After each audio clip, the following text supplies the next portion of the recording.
My name is Jordan Saunders White. Born in Mississauga, Ontario. My family did kind of move around a lot. We did settle down in Woodbridge for about 7 years. That's where I started to smoke weed with some friends.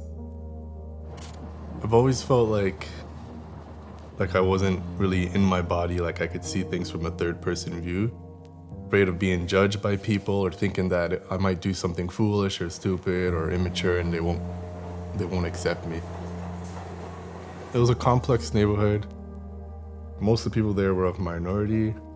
Parking lot parties where older people would have really nice cars and they would drink and play music. I remember looking at those people and thinking like, wow, these people are so cool. They have nice cars, they're with beautiful girls, and everyone has these red cups. Found one of those red cups. I remember just feeling so happy and looking up at the stars and just feeling like a sense of release. I felt like I was one of them, smoking weed every day, constantly drinking. The feeling that it gave me, I kind of just wanted to be drunk and high forever.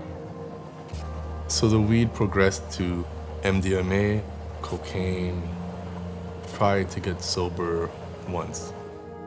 It worked for a week, and then I thought I was cured, and so then I continued on. I just couldn't put down alcohol. So all it takes is just a little bit to put me out on a run for days, hours, and weeks.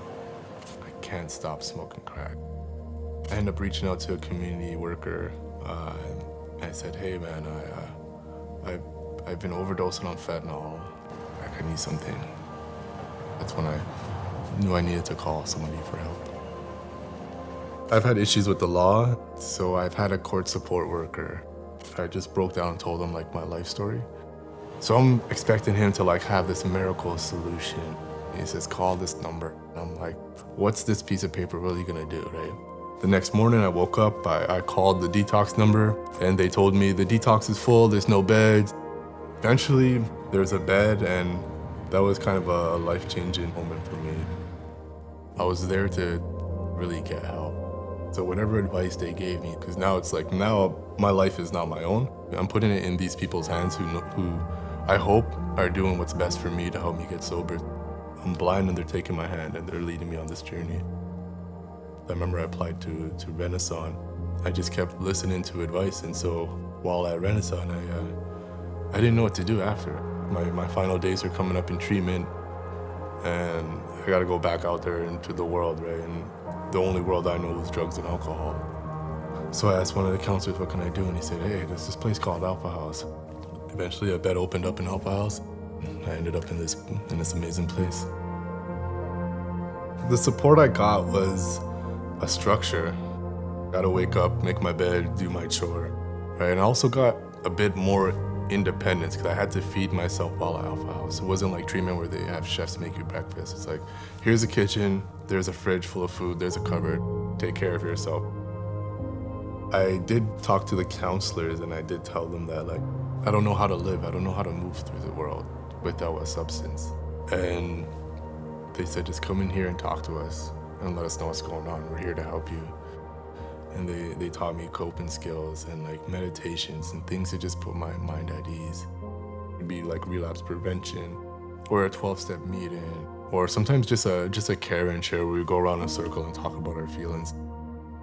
It was strange at first to be in a group full of men and to talk about like how I'm feeling and stuff, but after a while it comes natural, and I could do it like at any point in my life. I can talk about my feelings, and that's something that I'm really appreciative that Alpha House helped me open up. And they also introduced me to a 12-step sponsor who took me through the steps. I got a home group. I didn't even notice the change in myself till maybe a month or 2 months in, when I realized that I was able to smile, I was able to shake people's hands, I was able to say good morning to people and hang out with people, ride the TTC without having a panic attack. And it took a while for me to actually sit back and stand apart for myself and be like, holy shit, I'm actually changed. Like, things are actually changing. 99% of my friends are all in recovery. I went into recovery, I did a 180, and now my life's all recovery. And I'm totally fine with that. We're having all friends who can quote big book stuff and tell me to take it one day at a time and stuff like that. Yeah. I'm loving this new life and the new friends that I've created in recovery. So it turns out during my active addiction, I created a child out there, and by the grace of God through recovery, I found out about him, and I'm able to take him out of the foster care system and be able to take care of him and provide for him. And it's all happening really, really fast, and it's unexpected, but it doesn't feel wrong.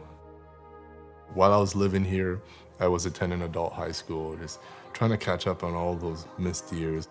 I'm working, I'm also in school in college right now, trying to get a diploma for social service worker. So now that I'm in college and I have plans for the future, but now that like my son is in my life and I get to visit him, like my hobbies are like watching cartoons with him, or going for a walk with him, or buying him a new toy. What makes me proud is that I'm able to keep my head up. I'm able to look at people in their eyes. Thought I would always need something extra to make myself feel better or be accepted, but now I realize that I don't need anything. And this is the good life. Not being able to stop without the help of someone else, I think that's what took me the longest to get. And it's so freely and readily available. I see people suffering day in and day out. The help is there. It's there for everybody, right? So I ask anybody, just surrender. The journey's not over, but Alpha House was just like a rocket ship towards recovery.